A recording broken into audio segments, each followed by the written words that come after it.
iPhone fraud is more than $1 billion problem in the United States, and it was reduced by 80% using artificial intelligence fraud detection models. Artificial intelligence based solutions are exhaustively implemented by telecom companies to take out relevant business insights from large amount of data which is gathered from numerous sources. These business insights derived from data allow these telecom companies to increase operations and influence the overall revenue of the business in addition to enhancing their user experience. But it's not the end. It was predicted by Gartner that approximately 20.4 billion connected devices will be in use by the end of 2020. I guess post-pandemic, presently this figure must be X times more.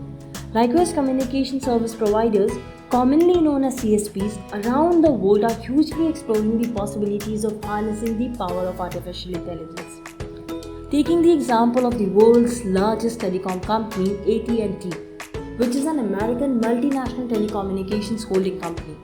They are trying to bring artificial intelligence to almost every aspect of their business, from marketing and sales to network availability and maintenance.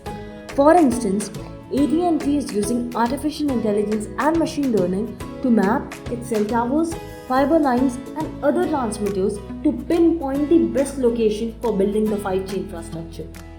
They are using artificial intelligence to load balance the traffic on their network and for detecting congestions on small cells on 5G network before it happens.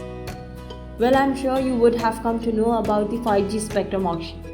I think very soon the telecom companies in India will be needing artificial intelligence and machine learning technologists, and likely you will get one more area to sharpen your skill while excelling in your data science career.